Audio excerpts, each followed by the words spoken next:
Now, dear colleagues, we are starting a procedure to renew mandate of the Secretary General of the OSCE Parliamentary Assembly, according to Rule 41, and it's the second item in our agenda.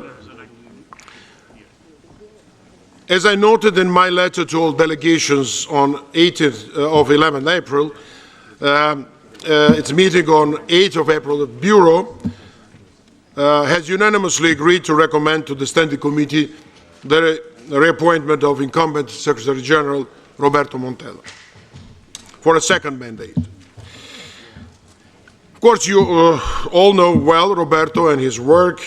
Just maybe briefly again, to be in line of procedural issues, some maybe important moments from his biography. Roberto has brought over 20 years of experience working for international organizations, including from field missions in the Southeast Europe, where he garnered an extensive background in conflict prevention, conflict resolution, and mediation. He has previous experience also working for an Italian senator, 10 years in the OSCE governmental side, the Carter Center, and before becoming Secretary General, he served as Director of the Presidential Administration in the OSCE Parliamentary Assembly. And his election as Secretary General, and I'm pretty confident, and I guess you agree with this, has brought new energy to our work, and he has continued to introduce a number of positive changes that we can all see today, or at least some of them. For instance, all the joint work, but the Secretary's input is huge in that, to organizing and founding, let's say, ad hoc committees, which we established to provide a parliamentary answer to migrant refugee crisis and to support the fight against terrorism and extremism. Of course, venues for our statutory meetings have been secured for coming years, and it's also quite, let's say, a unique situation that we have. Staffing rules and financial regulations have been introduced, making our International Secretariat more professional and the process more transparent. Participation of members to conferences, seminars, and other activities has increased significantly, and we're all experiencing it because the members are very active, attending many important, let's say, gatherings all over the world. And it needs, of course, Secretariat support. Overall, there has been a positive working atmosphere.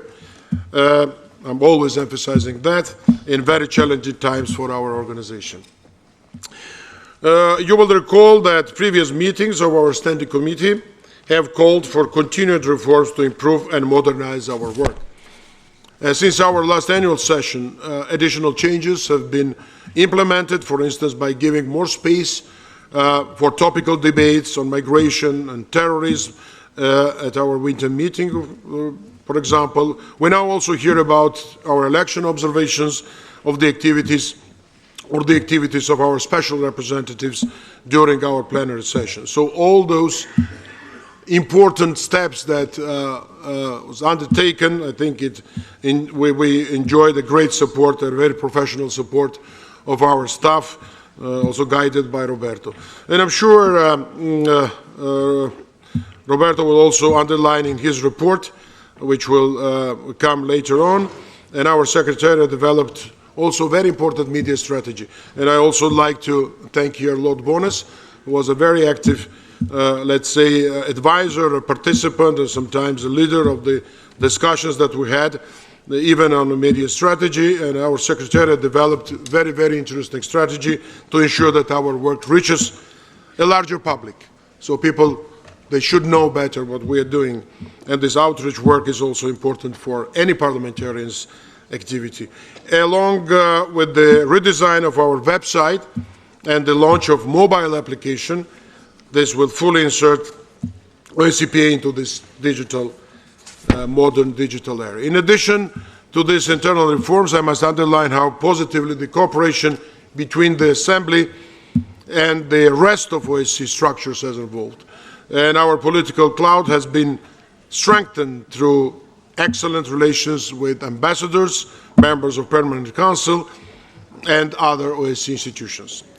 As we will hear from the OSCE Chairman in office and the OSCE Secretary General on Sunday, this has greatly contributed to the fact that our activities are better integrated in overall OSCE efforts. So, my dear colleagues, in order to further consolidate all the good changes and secure them for the future years, I wholeheartedly invite you to confirm the unanimous decision of the Bureau and re-elect Roberto for a second mandate. Dear colleagues, we will now move on the formal election. This election will proceed in accordance with paragraph 1st of Rule 40, I already reminded it to you, which states that such elections shall be for 5 years and may be renewable twice by a majority of the votes cast by secret ballot in the second Standing Committee. So it is therefore now up to the Standing Committee to vote on the proposal of the Bureau. According to our rules, this must take place by a secret ballot. Of course, some of us have preferred to avoid this procedure, and we also discussed it previously, because we know, I already recall that we have unanimous decision of the Bureau supporting Roberto Montella's reconfirmation or re-election. But to avoid this procedure, we had discussions, but we then came to the conclusion that we have to stick and to be in line very strictly with our rules, and it was also Roberto's demand and his desire. So that will be the case, and it is really important that we remain a body that follows our written rules. It may be useful for us to reconsider these procedures in future, because despite of some work and corrections and refinings that we did before, there are still some provisions which could be maybe changed, but this is a discussion for future. I'm just offering to the Standing Committee to come back maybe for next meeting to make rules more clear without any dual interpretation and some complications that it might come. So, in accordance with our normal voting procedures, I have appointed Vice President Lord Bonis as a chief teller, together with Vice President Kari Henriksen and the Third Committee Vice Chair Mike Georg Link to oversee this election. The procedures are the follows. Under paragraph 1 of Rule 35, only those members of Standing Committee who are acting in capacity of the head of a delegation may vote. Heads of delegations may collect a ballot paper from the clerk in charge of the election, who is sitting behind me. You are all here. Okay. And complete their ballot paper using one of the voting booths, if they wish, of course, and then place it in the ballot box behind me. I'm sorry for this very detailed explanation, but I have to do that. It's mandatory. Please have your conference badge with you when picking up your ballot. Of course, when all heads of delegations have had the opportunity to cast their ballots, counting will then be undertaken under the supervision of tellers. I will announce the result as soon as it's known. So, after all those explanatory notes, dear colleagues, does anyone wish to speak before we proceed with the vote? I just will remind you, any, let's say, supportive speeches, and I presume that it will be more supportive speeches. We did it before. It was quite a long discussion. If anybody wants to say something, of course, you can do, but we also have to take care of time, which is very important. And if anybody wants to wish or, let's say, reflect on something, of course, you can do that, but it's better to express your will with a ballot. If it's not the case, discussion on this issue and not additional remarks, I will now suspend the meeting for up to 10 minutes to allow voting.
Well,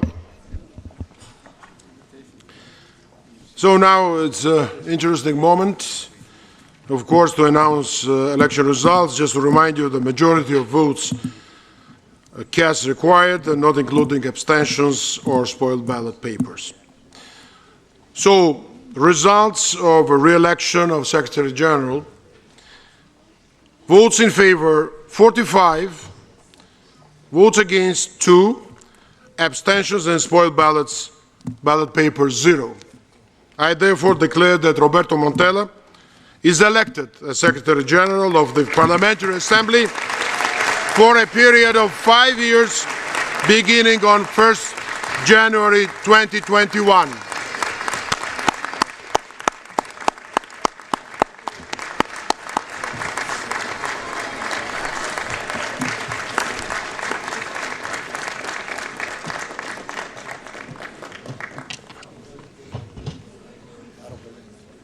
Congratulations. Good luck. And you'll say something. Yeah, I can just say something.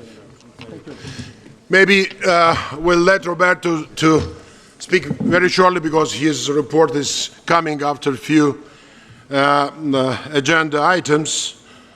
But now in this moment, I think it's appropriate to say a few words to our colleagues here. Please.